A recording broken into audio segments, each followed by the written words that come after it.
Order. I'm on a point of procedure. Honorable Macho, who has been in Parliament for a bit longer, knows that procedure takes precedence. So I request him to kindly relax. As I finish my procedural matter, Right Honorable Speaker,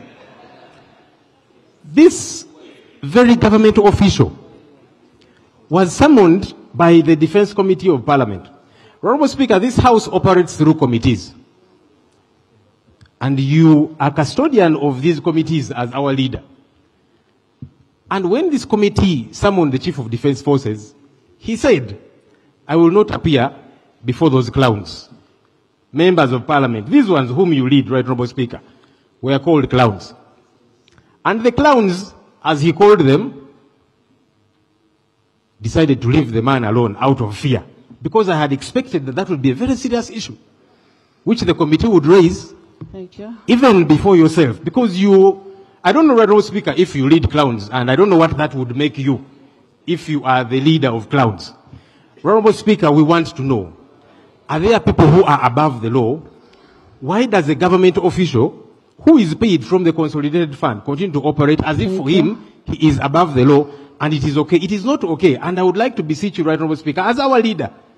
that you take this matter up. It should not be okay. Yes, all right. Awo nyino tugenda kubanga tutandikira nengo oli ku Yugi Update CV mukwano gwange kusinzira okubango tuliriza. Ngena maso nokubiriza gwina atana kubanga otweyunga ko kirira wansi waliwo kigambo subscribe kikoneko oberenga otweyunga kabali mtala wa mayanja abali mu diaspora mbalamusizaako nnyo kuba namwe mukola kyamaanyi nnyo okwekuumira ku mayengo gano aga Yugi Update CV. Firewalls oba fireworks abadde mu parliament olunaku olwaleero oluvannyuma lwa leader of opposition Joel Ssenyonyi ng'akatambi w'enkula kakulaze ngenda kubanga nkayitaayitamu bimpimpi nkafunze wano osobole okubanga otegera entabo evudde ku ki Joel Ssenyonyi okukandula ku ddoboozi wakati mu kimpowooze agenze maaso n'okukwenshoninga ng'alinga alekekyalinga lead speaker wa parliament Anita Amongo bimuweddeko n'abula n'ekyokuddamu ndowooza obirabye Joel Ssenyonyi okubuuza speaker wa parliament ombuuziza ekibuuzo oba Muhoozi Kainerugaba Chief of Defense Force ali above the law nga lwaki ayogera zino ensonga asinzira ku recent saga yabaddewo ey'okuwamba Eddie Mutwe okukuzibwawo n'oluvannyuma n'azuulwa ng'amaze okutokyalingibwa ng'akyunyiziddwa ng'ayina tafaananika nga asigalizaako kikuba mukono.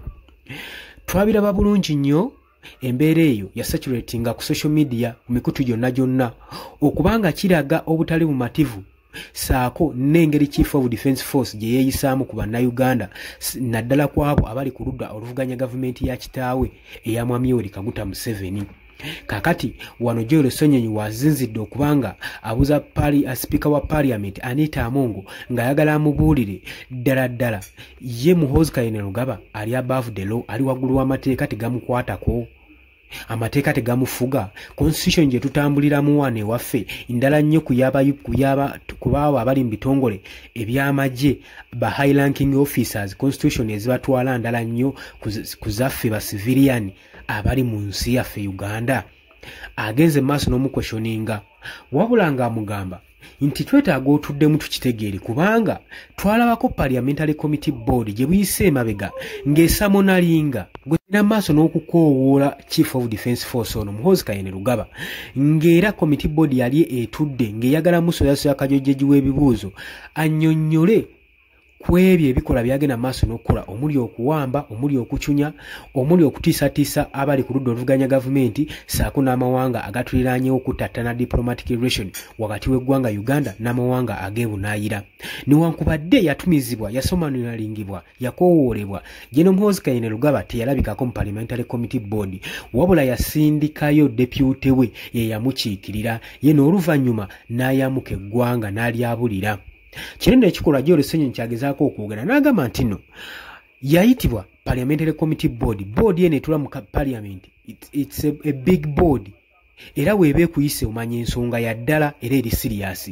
naye agamba neewuunya nnyo okubanga nammwe aba parliamentary committee board abatula mu kakiiko ako ensonga mwatuuka ekiseera ne mupondooka oluvannyuma lw'omukoowoola n'avaayo n'abawooninga n'abagamba nti nno okuggyako nga mwagala njije buzeeyo mbakwate bukwasi era teyakoma n'oku n'agenda mu maaso n'okubanga bayita baddiikuula kati Joel Ssenyonyi abuuza sipiika parliament nti committee board yayita Muhoozi Kayinungaba n'agaana okujja era n'abatiisatiisa obbasiba era n'aga atasobola kulabikirako mu maaso g'abaddiikuula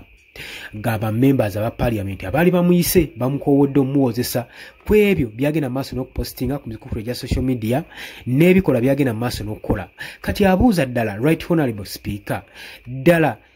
ffe nga ye baatuyita ntuli baddiikuula ate nga gwe chairman akulira akakiiko kano tugembe nti naawe okulira akakiiko kabaddiikuula kati gwe saabaddiikuula kyabadde agezaako okubanga akwestioninga speaker wa parliament ng'agamba beetaaga amanye ensonga zino diwe bagenda ogikwatako era yeetaaga ekwatibweko ddala nti si kirungi era tekinyuma kubanga tulabanga high ranking officer Muhoozi Kayinungaba chief of defense force agenda maaso n'okukola ebikolwa nga bino eby'ekitujju ng'ate abikola ku bannansi ewatali wadde kutwalira mateeka ng'amateeka ye agatwalira mu ngalo kati abuuza Muhoozi Kayinungaba ali above the law amateeka tegamukwatako kyayagala okumanya era ayagala parliament eveeyo addressinge nga speaker Anita Amongo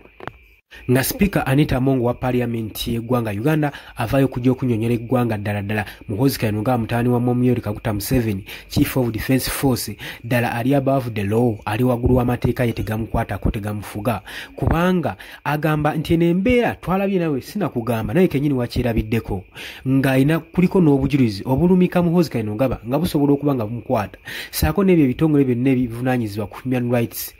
violation byandibadde bikwata Muhoozi Kayinungaba naye byonna tebinnavaayo mwasi lwaki olowooza eno embeera eriwo eti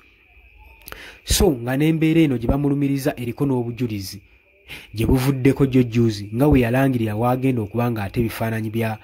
Eddie Mutwe era n'abita ng'ali mu mbeera mbi era yabagamba Eddie Mutwe temumunoonya ali mu basement gye muterese era namwagenda ozuuka nga Eddie Mutwe olugero lwe lufaanana ne General Muhoozi Kayinungaba bye yali abagamba nga kituufu yali mu basement bali mumuyigiriza lunyankole kubanga n'ebigambo bali mu interviewing nga bamuinterrogatinga bali bamubuuza mu lulimi lwatategeera kitegeeza ki lwali mu lulimi munyankole kakati kino parliament kigimala kubanga egenda maaso n'okutuula okwadressinga ku nsonga eno egenda maaso ne high ranking officer General Muhoozi Kayinungaba okubanga agenda maaso n'okutiisatiisa abo bali ku ludda oluvuganya gavumenti ya Mwami Museveni naddala mu kano akaseera ng'abantu basemberedde mu mwaka gwa 2026 ogwa general elections kati olowooza kino kigenda kubeera kitya wekibanga okutiisatiisa kutandikiddewo kati gulowooza abantu banajjumbira okulonda olw'okutya kuno era akalulu kano kanaabeera feya gwe nga ebintu bino bw'obiraba olowooza otya gwe mukwano gwange ali eyo asinzira ku Yugi Update TV wabula nyongera okukubiriza nti oli ku Yugi Update TV kosinza obanga otuuliza gwagala otwengako kirira wansi waliwo ekigambo subscribe kikoneko obeere nga otweyungako wabula gwagala okujja mu comment section nkwaniriza jangu oteekeyo endowooza yo ng'olowooza ki ku nsonga eno ddala olowooza parliament yandigenze maaso n'esirika busirisi ku bikolwa bya General Muhoozi Kayinungaba ye lwaki olowooza parliament naddala speaker wa parliament Anita Amongo basirise tebannavaayo kwogera ku nsonga eno ku bikolwa bya Muhoozi Kayinungaba ng'olowooza ki ekiri emabega eyo oli ku Yugi Update TV kosinza obanga otuuliriza mwebale kwekumira mbagala nnyo ekiro ekirungi.